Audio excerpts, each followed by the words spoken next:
Hello, everyone. Welcome to today's story. James and Diep were attacked by John. James was knocked unconscious, while Diep was taken hostage. Stay with us until the end of the video to find out what happens. The sun had just begun to rise when the old woman stepped out to cut vegetables, like every other morning. But today was different. Her eyes froze when she noticed a figure lying motionless across the stream, amidst wild grass and cold stones. "Oh dear, someone's lying there," she whispered, her heart pounding. She hurried down the muddy path, her sandals scraping against the rocks. Carefully, she waded through the chilly water to get closer. A young man, soaked to the bone and pale as snow, lay sprawled out with his eyes closed. He wasn't moving. Panicked, she bent down and gently placed her trembling fingers on his wrist. His pulse was faint, but still there. "He's alive," she muttered with relief, then turned and ran back to call for help. Moments later, the young man was carried to her house. She brewed hot tea, wiped the dirt from his face and placed a warm towel over his forehead. She sat quietly by his side, whispering comforting words. After a while, his eyes flickered open. Confusion filled his face. Where am I? Where's Diep?" he asked weakly. The old woman gave him a gentle smile and explained how she had found him unconscious by the stream. She urged him to drink some water and rest, but he barely heard her. James stared into the distance. Flashes of memory began to return. Diep's scream, the men chasing them, the blow to his head, and then darkness. His heart clenched. Diep was gone. He had failed to protect her. He pushed himself upright, his voice firmer now. "Thank you, ma'am, but I can't stay. I have to find her. I can't leave her behind, not now, not ever."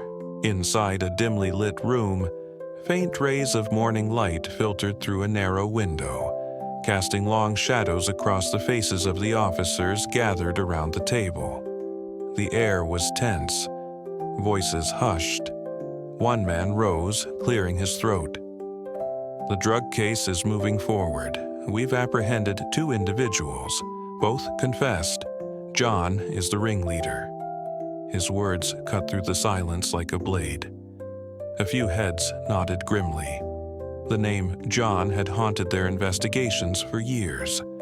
A man who had done time, vanished into obscurity, and now resurfaced with greater cunning. An officer leaned forward. "We've got the evidence. I say we raid his house immediately." Another countered, "Too risky. A house raid is unpredictable. He could flee or destroy crucial proof." A third voice chimed in. "He's logging in remote forested areas. We could split up, one team to monitor his home, the other to intercept him in the woods." The debate grew more intense, ideas bouncing across the room like sparks. Finally, one officer offered a calculated risk. "Let's release the 2 captives. Use them as bait. Let them finish one last delivery to John. We'll strike when he comes to collect." He paused, eyes serious. Catching him in the act is the only way to shut him down for good. The room went quiet again. Then, slowly, heads nodded. The plan was bold, dangerous, but it was their best chance. "Agreed," said the lead officer. "We move fast, split into teams, prepare the sting, no mistakes." The meeting ended, but the weight of what lay ahead lingered. Outside, dawn was breaking. But for these officers, the day had only just begun. The small house was quiet when the front door creaked open. James stepped in, his steps slow, his face hollow. His mother looked up from her knitting, smiling gently. "You're home. Where's Diep?" James froze in place. His eyes were heavy, haunted. He lowered his gaze, voice trembling. "Mom, Diep is missing."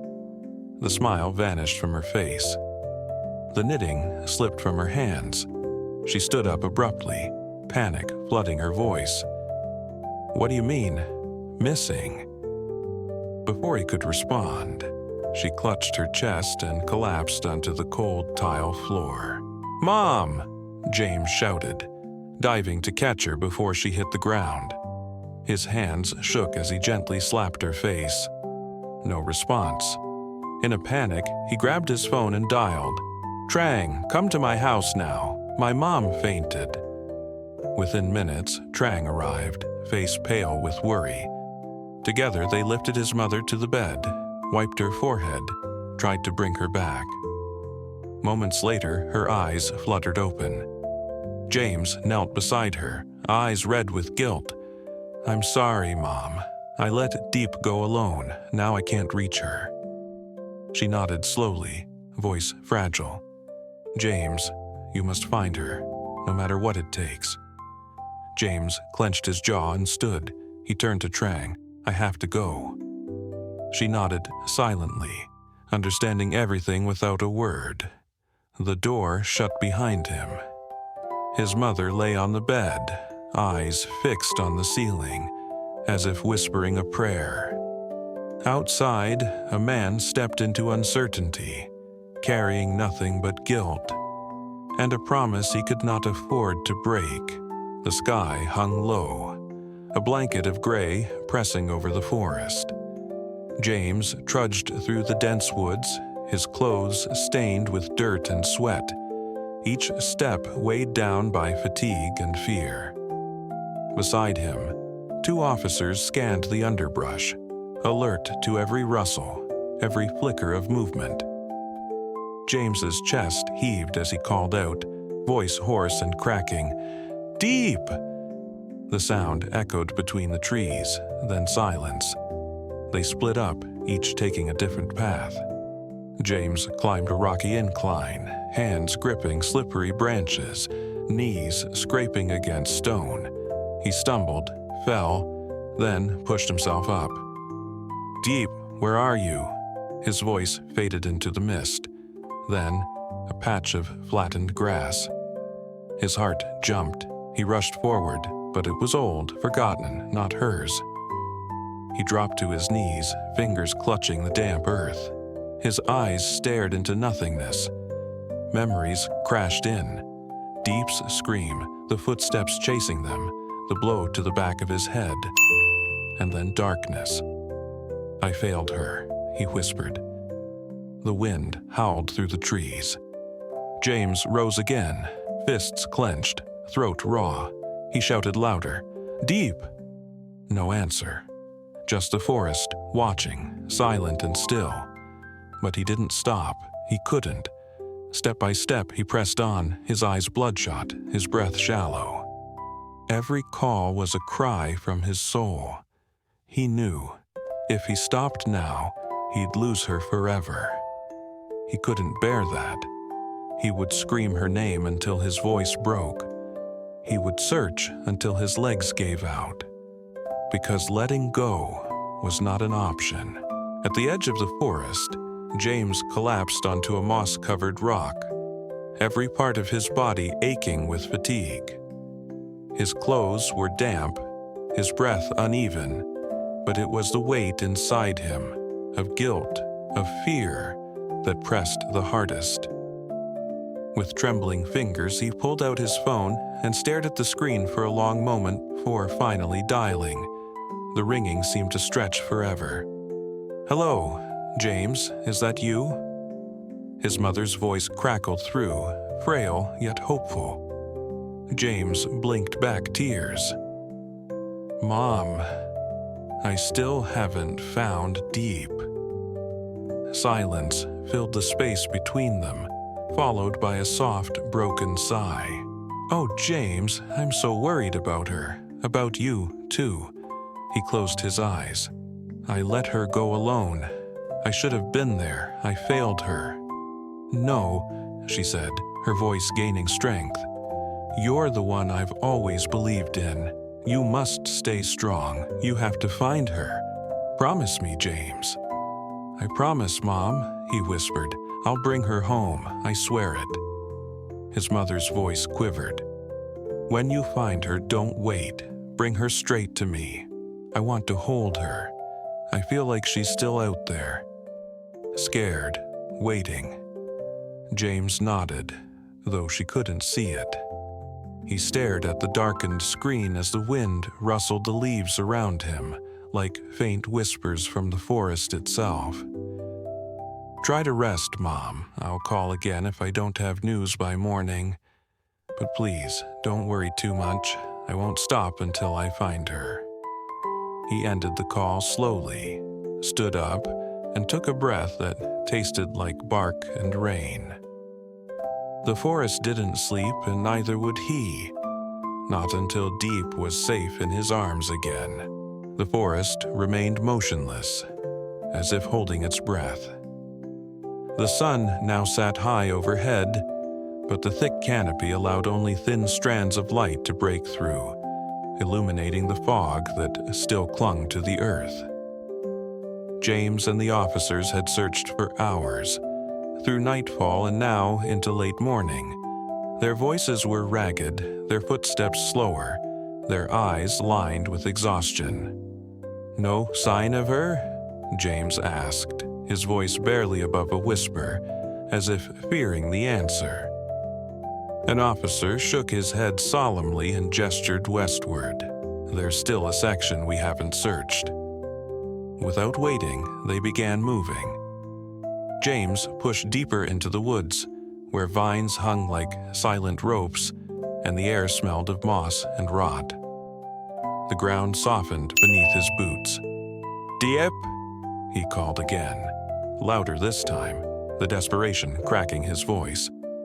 And then, his phone rang.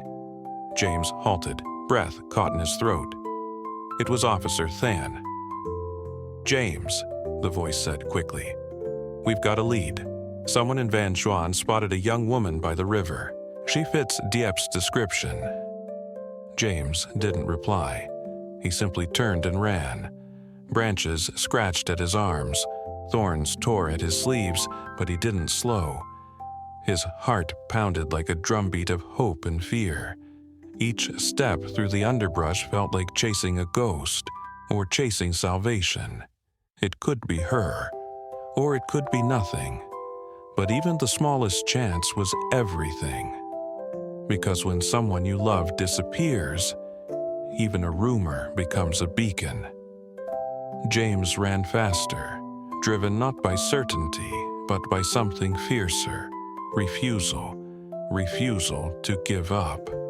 Refusal to be too late. Not again. This time, he swore he would not leave that place without her. James raced down the winding dirt road, his heart pounding like thunder in his chest. Wind whipped across his face. Forest dust clung to his clothes, but none of it mattered.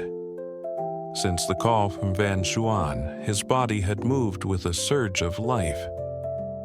It could be Diep. This time, it might not be a shadow, not an echo fading into the trees. It could be her, truly her. The vehicle stopped near a quiet riverbend. A small team stood waiting. One officer pointed ahead. A girl just passed through. She looked exhausted, walking slowly toward the eastern forest edge. She matches the description. James didn't hesitate. He ran. He left behind reason, pain, everything. Every footstep crashed through fear and fatigue. All that remained was one raw instinct: find her. Then, in the fading light of dusk, a figure appeared in the distance. Thin, disheveled, clothes stained with dirt, but familiar. Heart-stoppingly familiar. James halted, breath caught. "Diep?" She turned slowly, dazed eyes meeting his, a flicker of recognition. "James?" Her voice trembled. They stood frozen, no words, just breath, just eyes. And in that silence, the world seemed to hold still. He had kept his promise. James stepped forward and wrapped his arms around her. In that moment, the forest, the fear, the endless search, everything disappeared. It didn't matter how broken they were, how lost the road had seemed, because in the end, they found their way back to each other. And sometimes that's all you need, not a perfect ending, just a beginning. Together again in the light. James và Diệp bất ngờ bị John phục kích khi đang điều tra vụ án ma túy. James bị đánh ngất, còn Diệp bị bắt làm con tin. Một bà lão tốt bụng phát hiện James bất tỉnh bên suối, đưa về nhà chăm sóc. Khi tỉnh lại thì James hoảng loạn vì không thấy Diệp. Anh lập tức liên hệ với công an, tổ chức cuộc họp để bàn phương án giải cứu. Suốt nhiều ngày, James cùng các chiến sĩ công an lùng sục khắp rừng. Khi hy vọng gần như cạn kiệt, anh nhận được tin báo Diệp xuất hiện gần bờ sông. James lao đi bất chấp mỏi mệt. Cuối cùng, giữa rừng chiều, anh tìm thấy Diệp kiệt sức. Họ ôm chầm lấy nhau, vỡ òa trong niềm hạnh phúc và giữ lấy lời hứa